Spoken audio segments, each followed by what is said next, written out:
साथियों नमस्कार, मैं doctor Dhirendra Patel, assistant professor of chemistry, आपका इस YouTube वीडियो चैनल पर स्वागत करता हूं। मैं लेकर के आया हूं आपके लिए एमएससी केमिस्ट्री सेकंड सेम का सिलेबस। सेकंड सेमेस्टर में हमको कौन कौन से टॉपिक्स पढ़ने हैं, इनऑर्गेनिक, ऑर्गेनिक, फिजिकल, स्पेक्ट्रोस्कोपी, क्या क्या टॉपिक आपको पढ़ना है, कितना डिटेल में जाना है, प्रैक्टिकल का मार्किंग स्कीम क्या है, क्या हमारा इंटरनल है, कितना एक्सटर्नल होगा, इन सब की डिटेल जानकारी हम आपको लेकर के आए हैं। और साथ ही साथ में सजेस्टेड बुक भी लेकर के आए हैं। कौन कौन सी बुक्स आपके लिए इंपॉर्टेंट हैं, कौन बुक को आप पढ़ सकते हैं, प्रीफर कर सकते हैं। टेक्स्ट बुक तो है ही हैं, उनको तो आप पढ़ते ही हैं, लेकिन रेफरेंस बुक में कौन सी पढ़ेंगे, इसके लिए भी हम डिटेल में गए हुए हैं। आप देखें बच्चों कि एमएससी बहुत ही इंपॉर्टेंट है। एमएससी को पढ़ना, सही ढंग से पढ़ना बहुत जरूरी है, इसलिए कि अब आगे आप कॉम्पिटिटिव एग्जाम्स की जब आप तैयारी करेंगे, चाहे नेट हो, सेट हो, गेट हो, पीएचडी एंट्रेंस एग्जाम हो, या किसी बड़े इंस्टीट्यूट में आप जाना चाहते हैं हायर स्टडी करने के लिए, पीएचडी के लिए, तो उनके एंट्रेंस एग्जाम्स सब टफ होते हैं।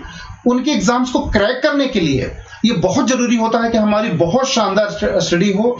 एमएससी क्योंकि आप डिवोटेड है, आपके लिए सिर्फ आपको केमिस्ट्री ही पढ़ना है, तो आप इसको इस प्रकार से तैयार करें कि कोई भी कॉम्पिटिटिव एग्जाम्स हो उसको आप क्रैक कर जाएं। अब वो एग्जाम कैसे क्रैक होंगे ये डिपेंड करता है कि आपकी एमएससी में तैयारी कैसी है। उस तैयारी को अच्छे से करने के लिए आप पूरे सिलेबस को बहुत अच्छे से पहले आप समझें, कितने यूनिट्स में है, हर एक यूनिट में आपको क्या क्या पढ़ना है, इसको प्रॉपर आप अंडरस्टैंडिंग करें। फिर इसके बाद आप सिलेबस पढ़ना शुरू करें, उसके टॉपिक्स को पढ़ना शुरू करें। तो आइए देखते हैं syllabus. So students, here you can see syllabus of MSc second semester। ये इनऑर्गेनिक केमिस्ट्री पेपर है जो पहला आपका होगा। इनऑर्गेनिक में हम लोग क्या क्या स्टडी करेंगे, आप इसका डिटेल देखें। यूनिट फर्स्ट में हमको पढ़ना है electronic spectral studies of transition metal complexes. तो पूरा चैप्टर ट्रांजिशन मेटल कॉम्प्लेक्सेस यानी कोऑर्डिनेशन कंपाउंड पर ही फोकस्ड है। तो उसमें किस प्रकार से यूवी में हमें बैंड मिलते हैं, क्यों मिलते हैं, किसके वजह से मिलते हैं, वहाँ पर कौन कौन से रूल अप्लाई करते हैं, इसकी बात हमें करना है। तो आप देखें spectroscopic ground state turn symbols होते हैं, वो क्या होते हैं इसकी बात करना है। ऑर्गल डायग्राम बहुत ही इंपॉर्टेंट है, यहाँ पर तनावी सुगानो डायग्राम भी आएगा। और ऑर्गल डायग्राम आपको D1 से लेकर के D9 स्टेट इन स्कैंडियम से लेकर के आपको कॉपर जिंक तक जाना है।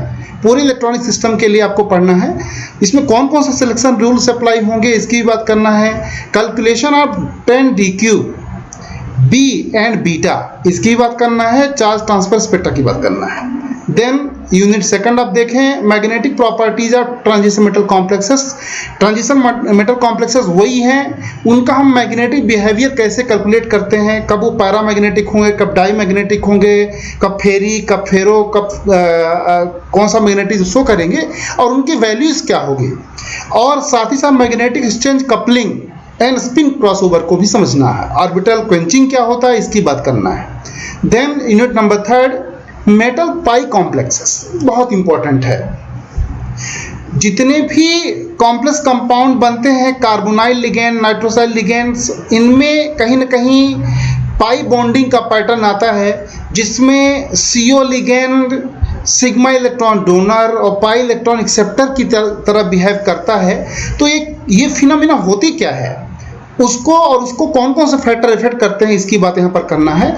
मेटाकार्बोनेट स्ट्रक्चर, उनका बॉन्डिंग पैटर्न और उनका IR बिहेवियर इसकी भी हमको बात करना है। उनके स्ट्रक्चर की बात करना है एंड उनकी कुछ इंपॉर्टेंट जो रिएक्शंस होती हैं वो भी यहाँ पर हमें बात करनी है। फॉस्फीन एज ए लिगेंड भी आएगा। मेटा क्लस्टर में हायर बोरेंस, कार्बोरेंस, मेटलोबोरेंस, इनके स्ट्रक्चर्स, इनके इलेक्ट्रॉन काउंट्स, इनके बिहेवियर की बात करना है। बहुत इंपॉर्टेंट यूनिट ये वंस अगेन है।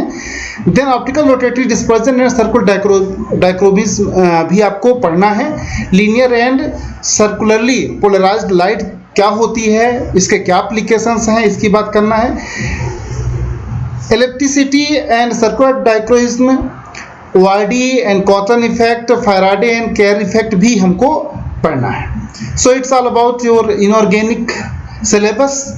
कौन सी बुक इसमें आप देख सकते हैं, एफ.ए. कॉटन है, जे हुई है और ग्रीन बुक, ये कुछ रेफरेंस बुक्स हैं जिनको आप परचेज कर सकते हैं, जिनको आप गो थ्रू कर सकते हैं। Okay, moving to organic chemistry paper. Organic chemistry paper में क्या क्या पढ़ना है बच्चों? एक है आपका aromatic electrophilic substitution reaction unit number 1 में, एंड एरोमेटिक न्यूक्लियोफिलिक सब्स्टिट्यूशन।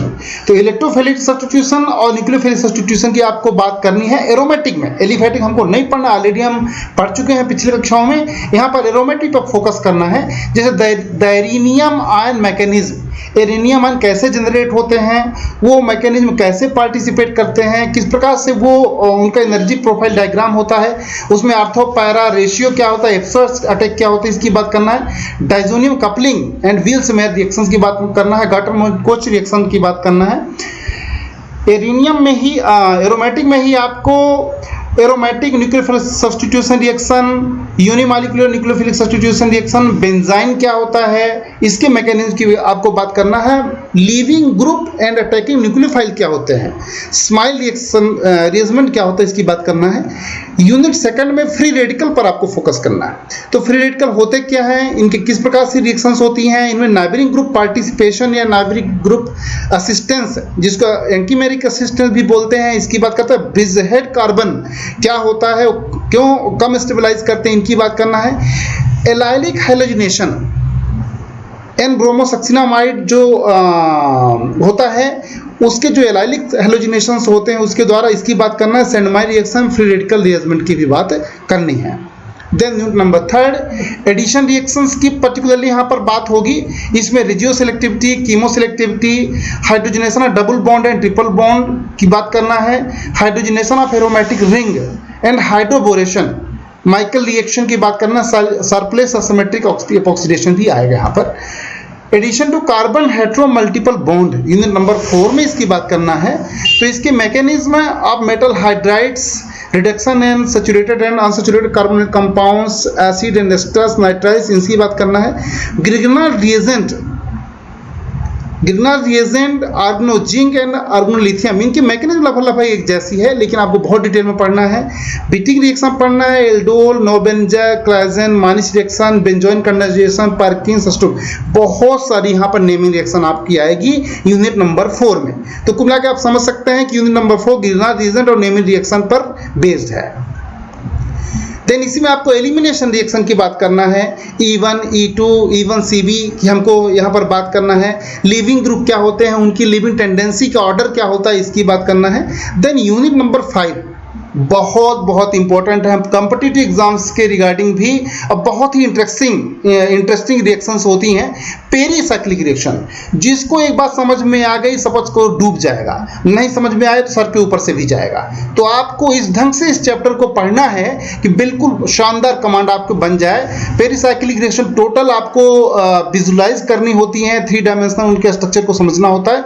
बहुत ही शानदार रिएक्शंस होती हैं, जिनमें frontier orbital of ethylene, one three butadiene, 1,3,5 hexatriene, allyl system, classification of pericyclic reaction, Woodward Hoffmann यहाँ पर कोई सा डायग्राम आएगा उसकी बात करना है। एफएमओ एंड पीएमओ अप्रोच की बात करना है। जब तक इसको आप नहीं समझोगे तो तब पेरीसाइक्लिक रिएक्शन आपको समझ में आने वाली नहीं है, लेकिन बहुत ही शानदार रिएक्शंस होती है पेरीसाइक्लिक रिएक्शन। इसमें कॉनरोटेटरी, डिसरोटेटरी जो मोशंस होते हैं उनकी बात करना है। इंट्राफेशियल, सुपरफेशियल क्या होता है इसकी बात करना है। 1,3 डाइपोलर एडिशन क्या होता है, किलोट्रॉपिक रिएक्शन है, सीमोट्रॉपिक रेजमेंट है, इनकी बात करना है।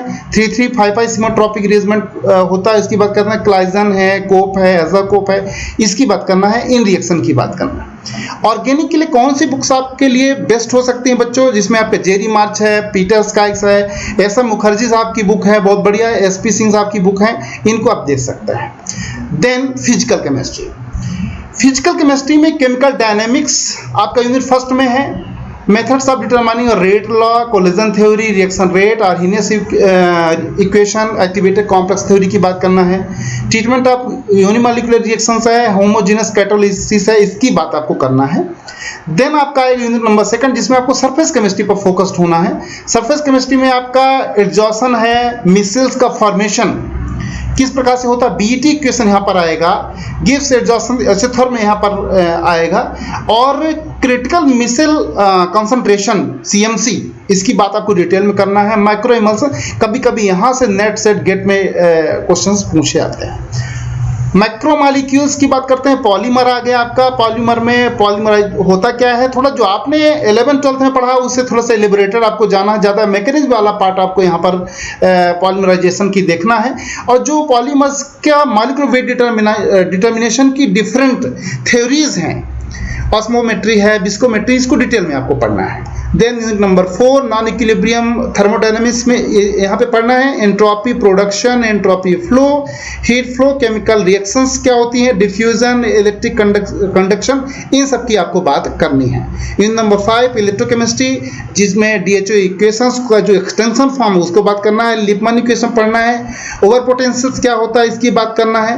और साथ ही साथ में टनलिंग एंड सेमीकंडक्टर, इसकी बात करना है।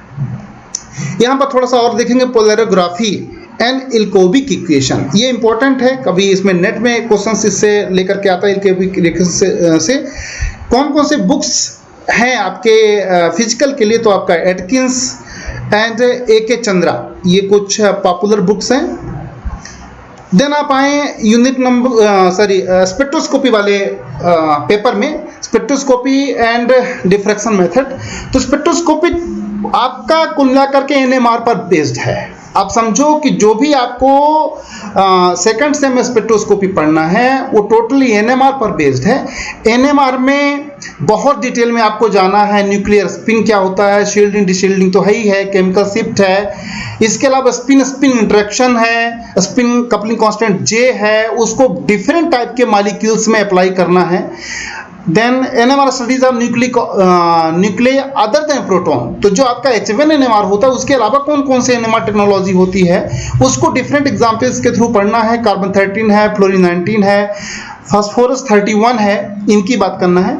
यूनिट नंबर 2 में NQR स्पेक्ट्रोस्कोपी पढ़ना, जिसमें क्वाड्रुपल न्यूक्लियाई क्या होते हैं, क्वाड्रुपल मूवमेंट क्या होता है, फील्ड ग्रेडियंट क्या होता है, इसकी बात करना है। Then unit number 3 electron spin resonance, ESR spectroscopy यहाँ पर इंट्रोड्यूस किया गया, उसका बेसिक प्रिंसिपल क्या होता है, जीरो फील्ड स्प्लिटिंग क्या है, यहाँ पर क्रैमर्स डिजेनरेसी होता क्या है, G परपेंडिकुलर, G पैरेलल क्या होता है, इनकी बात करना है। हाइपरफाइन कपलिंग कांस्टेंट की बात करना है। देन आप आए यूनिट नंबर 4 जिसमें एक्सरे डिफ्रैक्शन, किस प्रकार से एक्सरे टेक्नोलॉजी वर्क करती है, उससे किस प्रकार से हमको मॉलिक्यूलर स्ट्रक्चर मिलते हैं, उसमें आपका यूनिट सेल डायग्राम किस प्रकार से मिलता है, इसकी बात करना है। Then unit number 5 electron diffraction की बात करना है। इलेक्ट्रॉन डिफ्रैक्शन पढ़ेंगे, न्यूट्रॉन डिफ्रैक्शन पढ़ेंगे। कौन सी बुक्स आप इसके लिए देख सकते हैं, that is RS Drago, FA cotton and PK Ghosh, ये कुछ सेलेक्टिव बुक्स हैं जिनको आप गो थ्रू कर सकते हैं।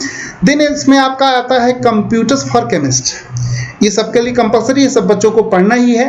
तो introduction to computers and computing, secondary storage, computers languages क्या होते हैं, ऑपरेटिंग सिस्टम क्या होता है, डॉस के रिस्पेक्ट पढ़ना है, यूनिक्स और विंडोज के रिस्पेक्ट पढ़ना है, फ्लोचार्ट कैसे बनाते हैं, एल्गोरिथम कैसे होता है, इसकी बात करना है। Then computer programming, Fortran and C basic को पढ़ना है।